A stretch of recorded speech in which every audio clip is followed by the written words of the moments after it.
за да не боледуват и да не умират нашите деца, за да не боледуват и да живеят дълго нашите родители, за да сме заобиколени от здрави и щастливи хора, за да знаят хората как да получат всичко това. Нека този път да направим всичко правилно. Даже ако осъзнаете само 10% от това, което ще видите в този филм, вие ще предпазите себе си и своите близки от много неприятности. Ще икономисате пари и ще удължите живота си с много години. Ако ви зададат въпрос, кое за вас се явява главно условие, за да сте щастливи, аз съм уверен, че болшинството от хората ще отговорят – здравето. Ако има здраве, другото ще е по-лесно. Спомняме си за своето здраве тогава, когато започваме да го губим. Защо въпреки милионите дипломирани лекари, големия прогрес на медицината, съвременното оборудване на клиниките и огромния избор на лекарство в аптеката, ние с вас боледуваме повече от което и да било животно, което живее в естествена среда? Още повече помислете за големия процент хора, страдащи от такива сериозни заболявания като рак, склероза и исхемична болест на сърцето, през цялото време расте. Защо продължителността на живота на съвременния човек за последните години слезе до 57-70 години? В различните страни е различно и при това генетичният потенциал на продължителността на човешкия живот е 120-140 години. Защо сега много специалисти прогнозират, че след 10-15 години всеки втори човек на планетата ще има и онкологичен проблем? Ако ситуацията не се промени спешно, защо много хора доживяват до 100 години в здраве и щастие? Повечето хора преживяват своите 50-60 години с болести и страх. Най-страшното е, че ние предаваме болестите си по наследство на своите деца. По статистика само 1% от децата се раждат здрави. И някои хора смятат, че тази ситуация лично тях не ги касае, защото днес те все още се чувстват добре. Всички знаят, че върху здравето на човека оказва влияние три основни фактора. Екология, тежките метали, нитрати и пестициди, токсични вещества с храната, водата и въздуха попадат в нашия организъм. С десетилетия те се натрупват ден след ден и разрушават нашето здраве. По изследване на Министерство на околната среда, само химикалите, открити практически във всеки дом, синтетични отпадъчни материали, средства за чистене и миене и други подобни, са 3 пъти по-канцерогенно активни в сравнение с киселинните дъждове и озоновата дупка взети заедно.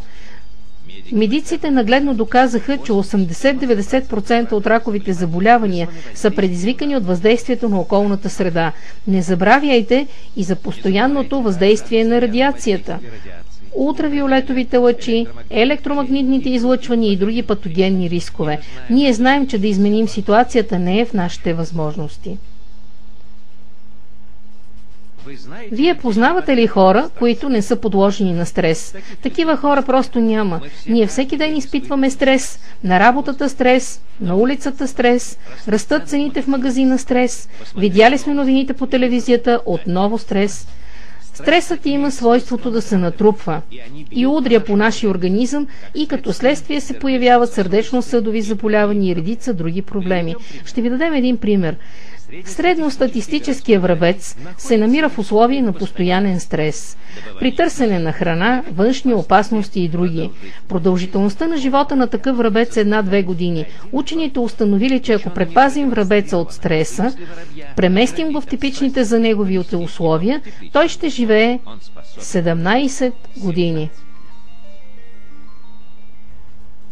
Ние знаем, че на масата ни попадат продукти, които освен полезни хранителни вещества, съдържат и нитрати, и пестициди, и консерванти. Нужни ли са на нашия организъм нитрати и пестициди? Не, не ни трябват, но те са нужни на селските стопани, защото увеличават добива. Затова този фермер е ползвал и ще продължи да ги ползва. Консервантите увеличават доходите на хранителната промишленост. Затова производителят на хранителни стоки е ползвал и ще продължи да ползва консерванти. Даже ако вие се храните с продукти от вашата градина и там е торено само естествен тор, вие не решавате проблема, защото не можете да се защитите от киселинните дъждове или да дадете на всички крави екологично чиста храна. И съвсем това не е всичко. Обедняването на почвата в хранителните продукти вече не се съдържат много важни за пълноценното функциониране на организма хранителни вещества, а след като ги няма в продуктите за хранене, ги няма и в нашия организъм. В различните страни ситуацията е различна. Да вземем, например, България. Дефицитът на йод у населението е 80%. Дефицитът на бета-каротин е 40-60%. Дефицитът на витамините от групата Б и фолиевата киселина 40-80%. Дефицитът на аскорбинова киселина, т.е. витамин С, е при 70% от българите. Днес повечето хора имат дефицит от важни хранителни вещества. И при много от тях той достига до 100%. И този дефицит не е само географско понятие, покрива цялата страна, но и от поколение в поколение. Откъде да вземем здрава нация? През ноември 1993 г. в Аризона беше проведен интересен експеримент. 3 семейни двойки живяли в изолация 3 години. Там се хранили със здравословна храна, която си произвеждали сами, дишали чист въздух и пили незамърсена вода. Експериментът завършил и тях ги изследвали медици и геронтолози от Калифорнийския университет в Лос-Анджелис. Всички получени анализи на кръвта и други жизнено важни показатели били заложени в компютър в университета, който дал прогнозата, че ако изследваните продължат да живеят в такъв режим, то те могат да доживеят до 165 години.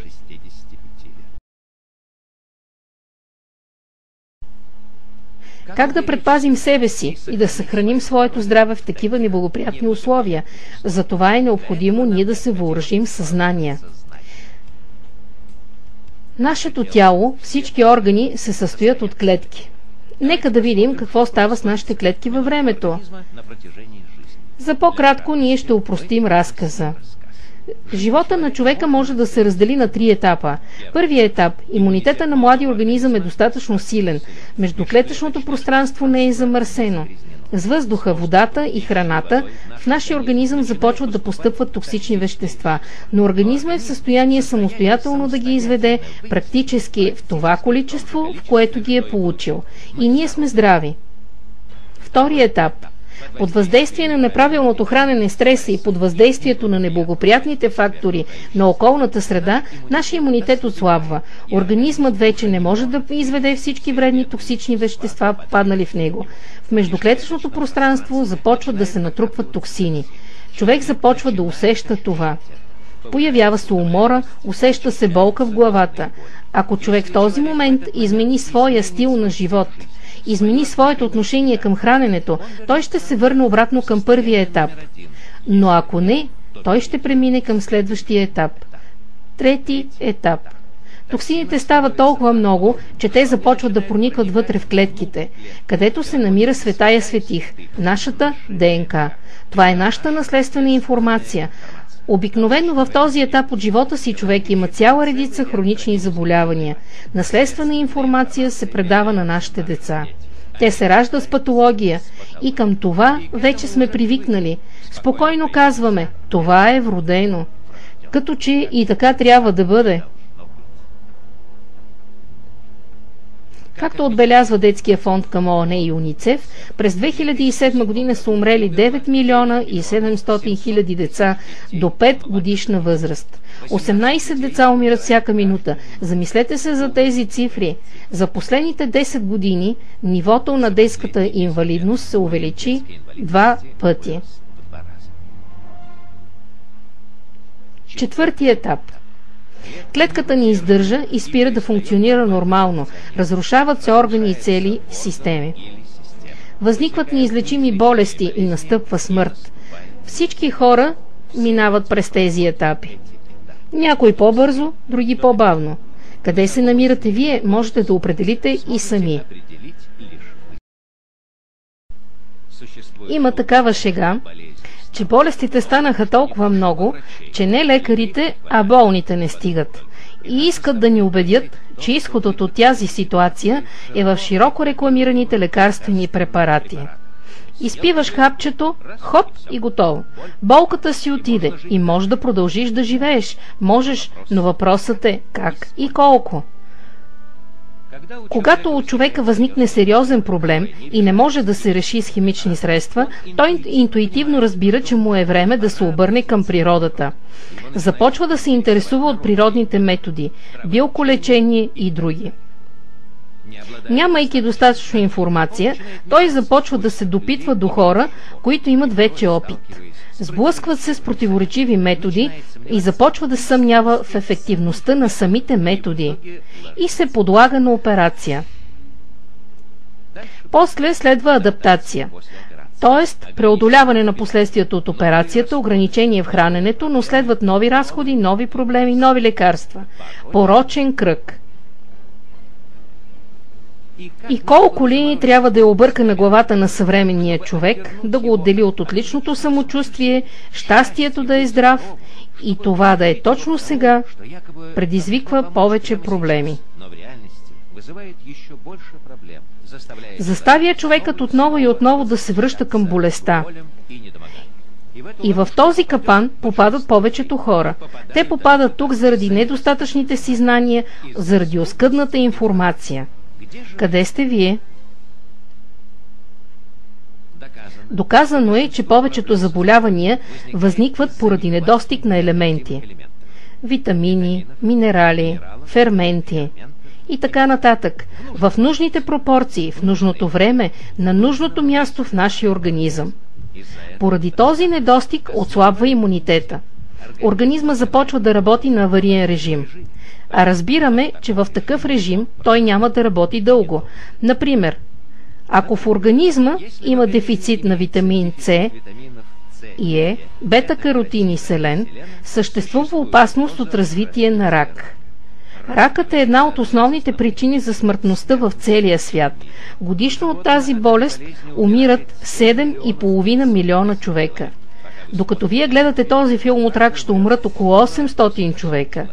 40% от тях можеха да останат живи, ако те всеки ден приемаха достатъчно количество витамин С, Е, бета-каротин и селен. Високата смъртност се обяснява с това, че дефицита на тези вещества се наблюдава при 80% от населението. При това дефицита е тотален за цялата страна, а се предава и във времето от поколение на поколение. Говорил ли вие за това вашия лекар? Употребявайки витамин С, Е, бета-каротин и селен, всеки ден, отделяйки за това незначителни средства, вие ще се спасите от опасността и ще съхраните своето здраве за дълги години. Ако вашия лекар ви е казал, че можете да избегнете много проблеми, употребявайки всеки ден не голямо количество натурални витамини, той ще остане без работа. Защото хората, които употребяват натурални витамини и минерали всеки ден, нямат нужда от лечение. По същия начин се отнасят и другите микроелементи. Дефицитът дори само на калция се явява причина за възникване на 147 различни заболявания. Много е важно да разберете, че говорим за натурални, а не за химически синтезирани витамини. Витамините, които ние можем да получим от растенията, а не тези, които ние сме свикнали да купуваме в аптеката.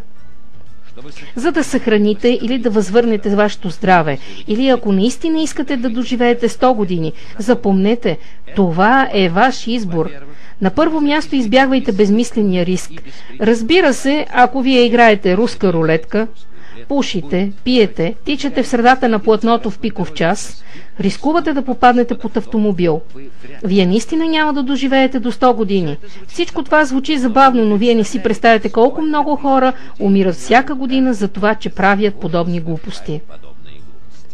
С други думи, ако имате възможност да предотвратите болестта, особено неизлечимите, вие сте длъжни да се възползвате от този шанс. Второ, на вас ви е необходимо да добавяте към храненето си 90 биологично активни вещества. Това са 59 минерала, 16 витамина, 12 основни аминокиселини и протеиносъдържащи белтъчини и 3 основни масни киселини. Всичко 90 добавки към ежедневното меню. И вие радикално снижавате риска от заболявания, предизвикани от техния дефицит. В съвременния цивилизован свят вече не е възможно да съхраним здравето си без да добавим към рациона биологично активни вещества. Тях не можем да си ги набавим от обичайните хранителни вещества. Тях можем само да ги купим отделно. Защо нашите дядовци не са яли никакви добавки и са били здрави, ако махнем всички блага на цивилизацията – автомобили, асансьори, компютри, телевизори, водопровод и върнем конете и шейната, стълбите, ловът за прехранване, кладенеца, до който ходим за вода, ските, за да се доберем до съседното село през зимата, тогава в денонощието човек би разходвал, например, 3500 килокалории. Човекът се е движил, той е бил активен, но при такъв разход на енергия е нужно да се употребява храна с приблизително 3500 килокалории. Именно така е и било. С такова количество храна човек е получавал всички необходими микроелементи в нужното количество. Какво се случва днес? Дойдоха благата на цивилизацията, автомобили, пултове и дистанционно управление, асансьори, компютри, скоростни влакове и самолети, водопровод. Човекът в денонощието започна да разходва 1500 килокалории. За да контролира теглото си, той е принуден да употребява също примерно около 1500 килокалории. С такъв обем храна в организма вече не постъпват необходимото количество за здравето на човека биологично активни вещества. Какво ще стане, ако ние увеличим количеството на употребяваната храна 3 пъти? На първо място ще започнем да трупаме килограми. На второ място, дори и да водим активен начин на живот и излишните килограми не ни заплашват, в нашия организъм така или иначе няма да постъпят нужното количество биологично активни вещества. И причината за това е ясна – недостигът на минерали в нашите продукти. Няма ги в почвата, няма ги и в самите растения. Съдържанието на минерали в почвата е изчерпано. Растенията са готови да извлекат от почвата 60 минерала, а фермерът поставя в почвата само 3 – натрий, фосфор и калий. Никой не може да го застави фермера да внася допълнителни компоненти, защото това няма да увеличи дохода му. Ето защо се получава, че събирани от полето добив, било зърно, плодове или зеленчуци, не запълват в крайна сметка дефицита на полезни вещества в нашия организъм. Какво да правим, за да възстановим и съхраним здравето? Съществува мнение, че да се съхрани здравето, може към храната да се добавят много витамини. Но какви витамини? Ние не сме свикнали да приемаме. Често това са мултивитамини, синтезирани по химичен път.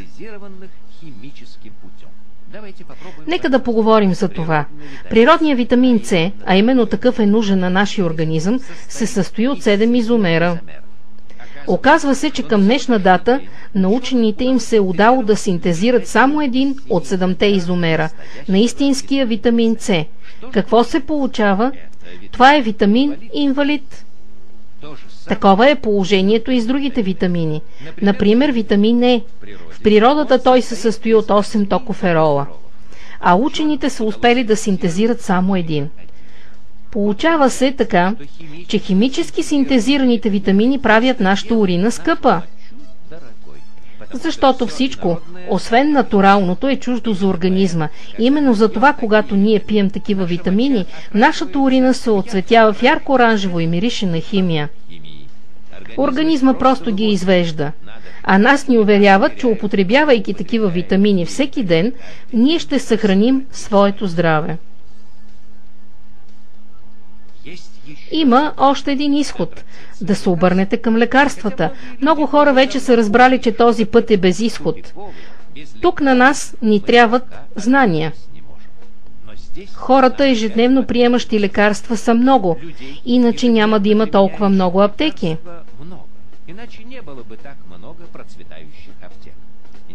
Интересно, знаете ли, че таблетките не лекуват?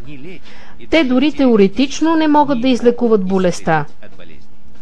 Целта на повечето широко рекламирани средства е просто да премахне симптомите. Това е така нареченото симптоматично лечение. Слушайте се в рекламата. Например, вие няма да чувствате болка или ще се отървете от болката за 12 часа и други подобни. Какво се получава? Боли ви главата, изпивате таблетка. Главата не ви боли, но проблема е останал и продължава да се развива. Това много прилича на самозалъгване, но както се казва, не е добре да лъжете другите, а себе си да лъжете е глупаво. И както се оказва, това е опасно за здравето. Това може да се сравни с светещата червена лампа на монитора на автомобила. Червената лампа е сигнал, че нещо не е наред. Добрият шофьор ще разбере къде е причината и ще предотврати сериозна повреда, а лошият шофьор просто ще изключи лампата и ще си мисли, че проблема е решен. Така постъпваме ние, когато пием таблетки за кръвно, за болка и така нататък. Освен това, трябва да помним, че абсолютно безопасни лекарства не съществуват и от тях се умира също така, както и от болестта. Статистиката вече е въвела диагноза странични ефекти от лекарствата. Всички ли знаят, че аналгина е забранен за производство в напредналите социални страни, още от 60-те години на миналия век? Защото един от страничните ефекти на този препарат се явява и изменението на формулата на кръвта, често с летален изход. Смъртността в сравнение на приема на лекарства заема 5-то място след сърдечно-съдовите, белодробните, онкологичните заболявания и травмите. Това е проблем актуален в целия свят. Нашето здравеопазване винаги се опирало на лекарствената терапия и екстензивния път на развитие. Повечето лекари, повече болници и поликлиники. Този път никога не е решавал проблемите, а ги е вкарвал в път без изход, правейки медицината несъвършена. Остава последния способ – да запълним нужното количество витамини и минерали в нашия организъм. Да употребяваме огромно количество храна и да се надяваме, че по този начин в организма ни ще постъпят необходимите биологично активни вещества. Всичко е добре, но първо, това е икономически неизгодно, а второ, това е съвършенно невъзможно физически. Отчитайки енергетичната и биологична ценност на днешните хранителни продукти, е отчетено, че дневната доза на всички необходими за човека хранителни вещества се съдържат, например, в 50 000 кг храна. Например, дневната доза на витамин С, това са 15 портокала или 42 домата. Витамин Е, 10 чаши зехтин. Бета-каротин, 5 моркова или 6 порции домашна лютеница. Селен от 16 пържени яйца или от 160 банана. Освен това, хранителната ценност на дневния порцион не трябва да превишава 2000-2500 килокалории. Какво да правим? Толкова храна, как да се изяде? Но нужните биологично активни вещества се намират именно в такова количество храна. Затова в развитите страни учените са се научили да отделят от голямо количество продукти, а именно от растения, необходимото за човека количество биологично активни вещества. Благодарение на високите технологии и натрупания опит за биоколечението, днес съвременният човек може да възстанови и да поддържа своето здраве, добавяйки към своето обичайно хранене натурални витамини и минерали, биологично активни вещества, така наречените БАДове, биологично активни добавки към храната. Лекуващият ви лекар е бил длъжен да ви предостави тази информация. Ако той не е искал да поеме отговорността, е можел просто да ви информира, а вие сами да направите избор. Помнете, това е важно. На вас са ви необходими 90 хранителни добавки. Това са 59 минерала, 16 витамина, 12 аминокиселини и протеиносъдържащи белтъчини и 3 масни киселини. Общо 90 добавки към ежедневната диета. Иначе при вас ще възникнат заболявания, свързани с техния дефицит. Всички дълголетници, които са живели до 100-120 години, имат помежду си много общо. Те всички живеят в високопланински села, разположени на над повече от 2000 метра надморска височина. Там не падат повече от 5-10 мм годишно валежи. Изобщо няма сняг и дъжд. Това е много сушав регион. И как мислите, откъде те взимат вода за пиене и поливане? От топящите се ледове.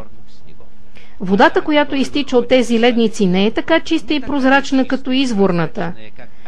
А ако видите напълнена чаша с такава вода, тя е жълто-бяла или сиво-бяла. Тя съдържа от 60 до 72 минерала.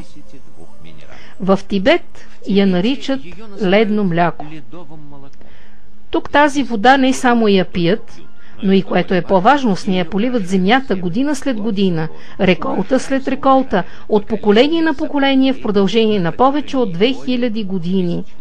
И при тези хора не съществува диабет, сърдечно-съдови заболявания, не се среща високо кръвно налягане, артрит, остеопороза, рак, катаракта, глаукома, няма дефекти при децата при раждане, няма наркомани, няма данъци, няма лекари и живеят те по 100-120 години без болести.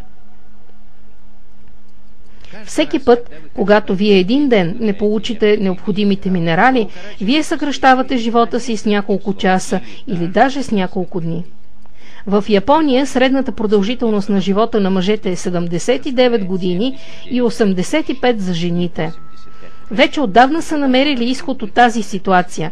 90% от населението на Япония употребява ежедневно биологично активни вещества. Те са разбрали, че нашия организъм е способен сам да се защити и излекува, но при едно условие. Трябва да му помогнем. Трябва да му дадем всичко необходимо за хранене във вид на натурални витамини и минерали. Нашия организъм е уникална, самовъзстановяваща се и саморегулираща се система. Има много примери. Човек след операция, след травма или счупване за достатъчно кратък срок се възстановява напълно и на практика забравяме за случилото се. Затова принципно на организма въздейства цял ред от неблагоприятни фактори. Това е екология и стрес, и неправилно хранене, тъй като с нож нараняват нашия организъм. Съществува уникална система за използване на биологично активни добавки и благодарение на свойствата на тези вещества ние можем да почистим организма, да го нахраним и да го защитим. Благодарение на това цялата система започва да работи значително по-добре и в резултат на което си отиват много заболявания. И най-главното е, че ние не въздействаме на следствието, не на дребните симптоми, а на причините за развиващия се процес. Сега, когато е натрупан голям, добър опит, клинически опит, много добри резултати от използването на биологично активните добавки, ние можем да кажем, че съвременната медицина те заемат достойно място. И в тази ситуация е много странно да чуваме изказвания на някои медици, които не се явяват специалисти в областта на нутрициологията по повод на неважността, неефективността при използване на БАД. И особено опасно е да има такова мнение човек, работещ в областта на детското здраве. За растящия организъм е изключително важно балансираното хранене с достатъчно витамини и микроелементи. И да се здобиете с това сега е невъзможно без използването на биологично активни добавки. И така, какво е това БАД? И как те действат на организма? Виктор Александрович Тотелян, директор на Института по хранене към Руската академия на медицинските науки, професор, академик на РАН, редовното използване на БАД. Това е най-доброто, което днес може да направи човек за своето здраве. Повечето водещи учени в света смятат, че днес е намерен идеалният, ефективен и съвършено безопасен път човек да съхрани своето здраве и да остане красив и привлекателен, както на 20 години. Какво е това БАД? Това са концентрирани, от природни и натурални хранителни и биологично активни вещества, извлечени от организми, от животински, морски или минерален происход, хранителни или лекарствени растения или концентрати, получени по пътя на химичния синтез, но които са напълно идентични със своите природни аналози и съхраняват техните свойства. Тези вещества, които човешки организъм не е способен да синтезира сам, трябва ежедневно да постъпва с храната отвън. Ако това не се случва, в организма с течение на времето възникват заболявания, свързани с техния дефицит.